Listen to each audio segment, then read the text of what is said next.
Next video, comparison of the most painful death. Timothy Treadwell watched his torn-off arm while the enraged grizzly sank its teeth Is this a full AI video? Don't care. I'm watching it. into him. Screams of his grizzly sank its teeth in. Timothy Treadwell watched his torn-off arm while the enraged grizzly sank its teeth into him.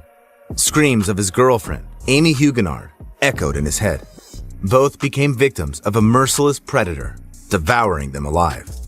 Slow death is the scariest thing imaginable, but on the pain scale, crafted from scientific studies, being eaten alive only rates 100 points. Meanwhile, the most horrible...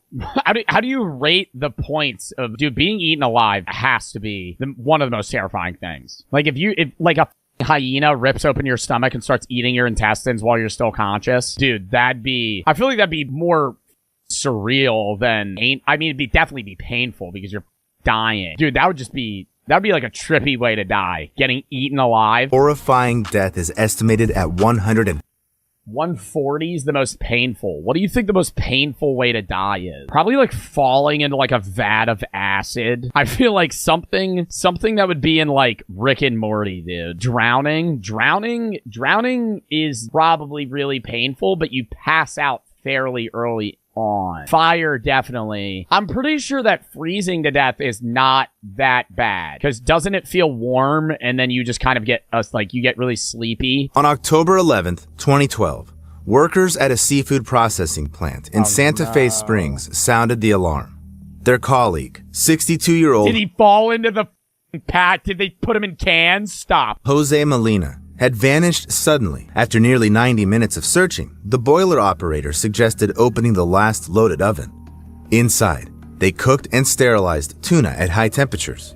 Workers had to wait half an hour for the oven to cool down. All this time, their only thought was, I hope Jose isn't in there.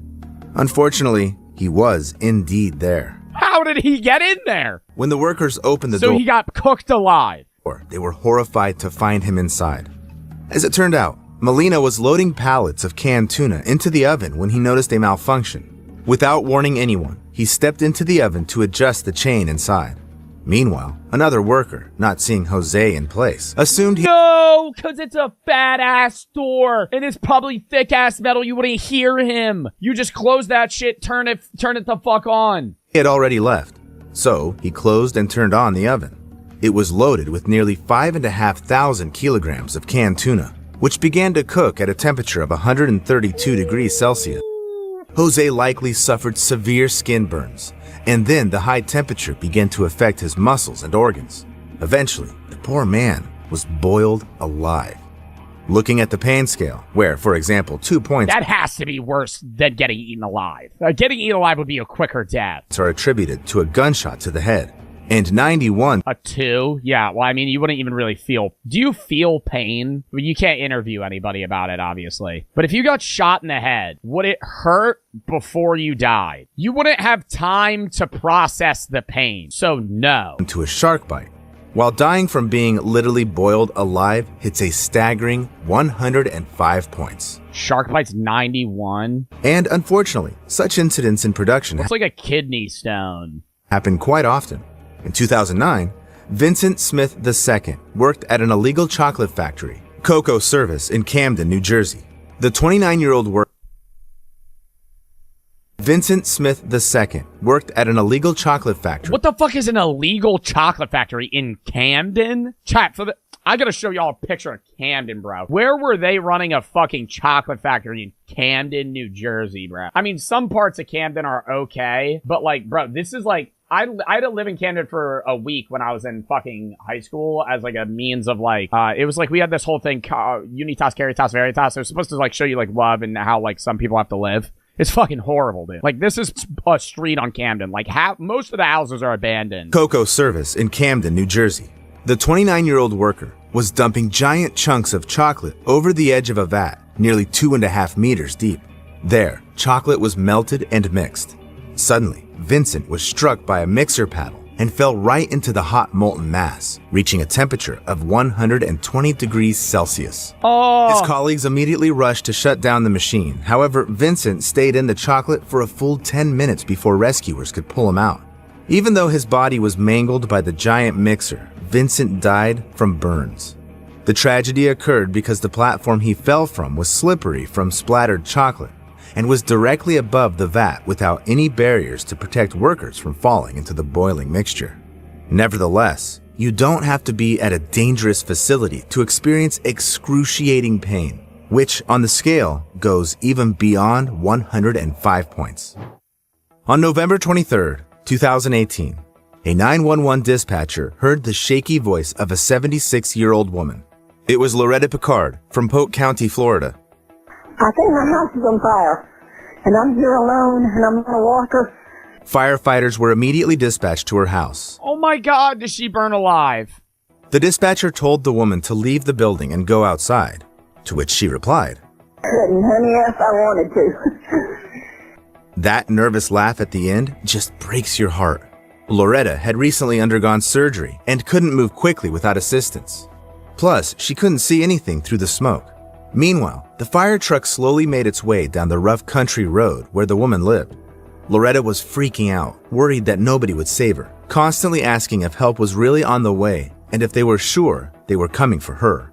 Then, on the recording, you could hear Loretta start coughing and wheezing, and the sound of the crackling fire in the background getting louder. But I can't show you what the recording captured next, because then the flames engulfed the woman, who never got the help she desperately needed. She screamed wildly as she burned alive. The link to the full recording I'll leave in the description below. Oh my God! Loretta was dying while firefighters were just minutes away from her yard. The phone call cut out after 20 minutes, and rescuers arrived at the scene. It took them 20 minutes to get to her house? Bro, what? That's fucking, I feel like they should be there quicker. 20 minutes? Bro, you can be there in like 10. That's a horrible way to go. Burned alive? I mean, there's a lot of people that get burnt in fucking homes, but that's just like, if she was like a 20-year-old person, she would be able to just get out of the house. Claimed that several firefighters attempted to enter the house, but no evidence supports his words, and the dispatcher was blamed for giving ineffective instructions. Due to the negligence of rescuers, Loretta died in agony because the pain from burning alive hits a staggering 108 points. You wouldn't wish such a death on anyone. But you know what? I came across a story where a person knowingly subjected themselves to such suffering. On June 11, 1963, several American correspondents, including Malcolm Brown, gathered outside the Cambodian embassy in Saigon. The day before, journalists were informed that something important would happen there. Buddhists were deeply offended by the disrespect of their beliefs by the South Vietnamese government. So, around 350 monks and nuns gathered for another peaceful protest. Suddenly, not far from the presidential palace... Hasn't there been multiple, I've seen multiple monks that burn themselves alive and sit there fucking calmly as that happens? Imagine being able to fucking douse yourself in gasoline, light yourself on fire, and fucking sit there and, not even be like, oh my God, I'm burning. A car stopped, and 3 monks got out, including Quang Duc. Malcolm pointed his camera at the trio, not realizing what he would witness through the lens next. Protesters gathered around Quang, who sat on a pillow in the traditional Buddhist meditative lotus pose, while another monk started pouring gasoline over his head. Quang paid no attention and prayed, and when he finished, he struck a match. The flames instantly engulfed him, rising up in black smoke. It was a horrifying spectacle. Quang Duc's body slowly withering and shriveling, while his head blackened and charred. I can't show you the photo either, but I'll leave a link below the video. The scene was very contrasting, as everyone present there loudly cried, watching the self-immolation, while the monk himself, enduring painful suffering, didn't even And flinch. it's so weird. I feel like there's a term for it. When something like that happens, you're appalled by it, but you can't turn away. The people that were there were probably like, oh my God, but they probably still watched. Whether it was meditation skills or inner spiritual strength that helped the monk endure the agony of his impending death. I know for sure an ordinary person wouldn't last like that, let alone endure the pain that hits 110 points.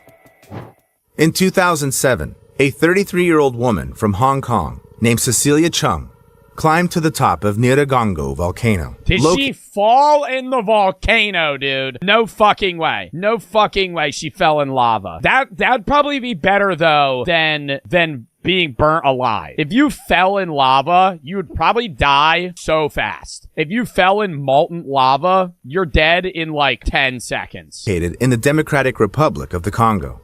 It last erupted in 2002, flooding the highly populated city of Goma with lava. Dude, I used to be so, what's that volcano that engulfed a whole city? I used to be so fascinated by the people that die in Pompeii in, like, positions that, they were in at that time. Like, people laying down or holding each other and shit. Pompeii bodies, lovers kissing. There's one, aww.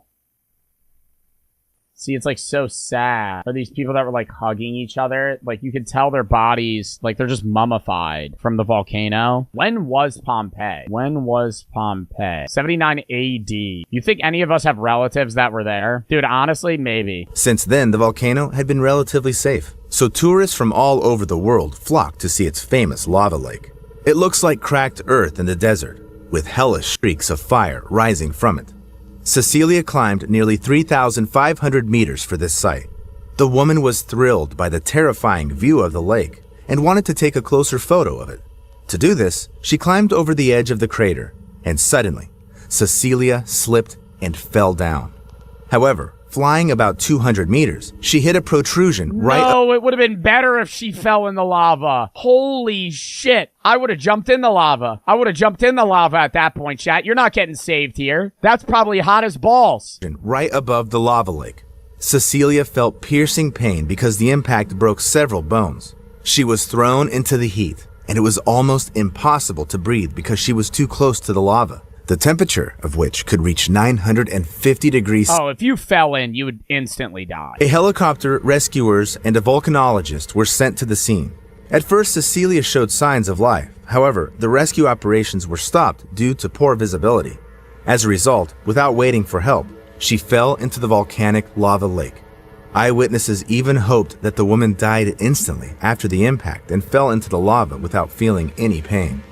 The thing is that on the pain scale, it hits a whopping 110 points. I feel like that's cap. Dying in lava is probably so fast. It's 1,000-something degree. Like you're gonna immediately be fucking emulsified into that lava. You're gonna be burned alive. You have to sink into it. Yeah, but if you face plant, it's just gonna burn. Whatever it touches, it's just getting rid of. Death in lava, although painful.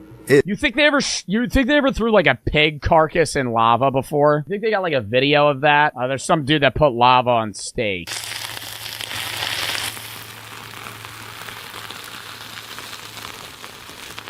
That's not lava though. This is like burnt fucking metal. It is instantaneous. That's why many people consciously chose it to end their lives. In 1933, a schoolgirl named Kyoko Matsumoto climbed Mount Mihara, located on the Japanese island of Ito-Oshima, with a girl from her school. Kyoko was in love with her friend. However, in Japanese society at that time, same-sex relationships were condemned. And this oppressed Kyoko so much that she didn't want to live anymore. The schoolgirl threw herself into the volcano crater before her lover's eyes. The scariest thing in this story is that the girl became a role model for many Japanese people who wanted to end their lives. By 1935, almost 1,300 people had lost their lives by jumping into Mihara, until the Japanese government built barriers around the area. Still, so people couldn't fucking start throwing themselves into the fucking lava pit? 1,000+ people just jumped into the fucking volcano? As countless stories show, people often ignore such prohibitions.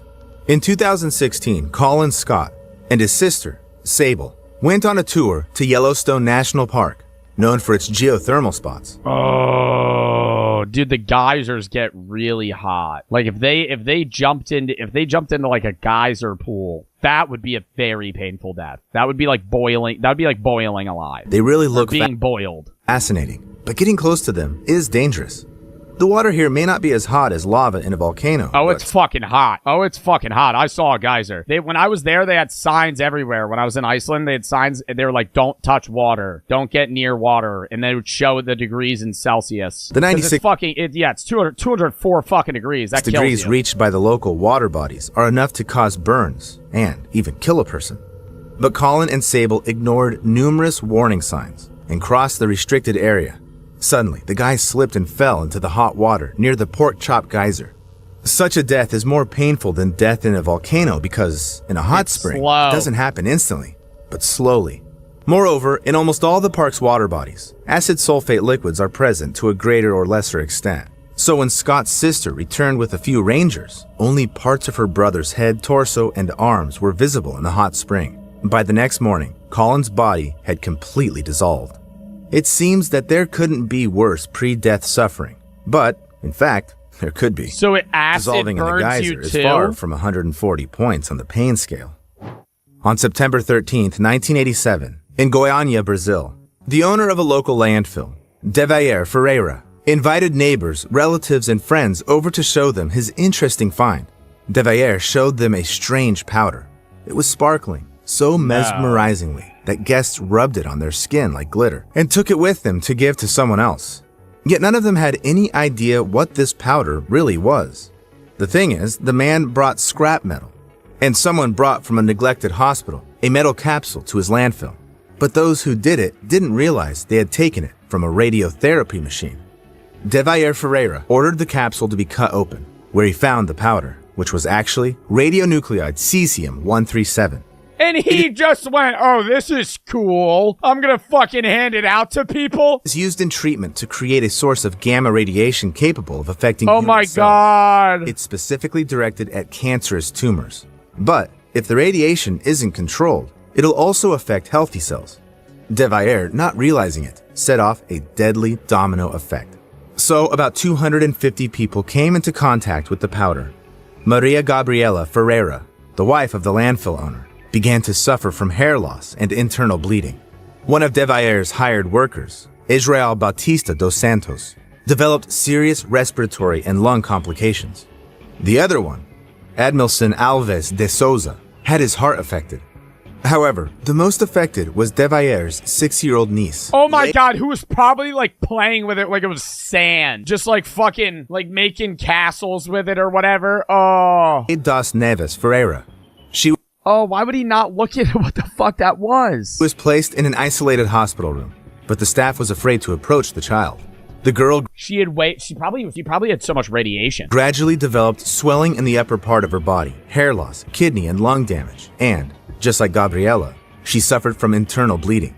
On the pain scale, these feelings hit a whopping 125 points. Wow. All the people who came into contact with the blue powder got various diseases, and this quartet later died. All the items touched by people who came into contact with the powder were buried in a repository on one of the city's mounds and marked for use only in 300 years. Such cases in ordinary life are Dude, some of the most painful deaths, I would say, were the people that lived through the bombing in Nagasaki, but the radiation and all of the other things they experienced through the bombing ended up killing them. Because that's like a slow, painful death. Like that, yeah, Chernobyl too. That's different though. That was a nuclear reactor exploding. I'm talking about the nuclear bomb. pretty rare, but people who work directly with radioactive elements risk painfully dying literally every day.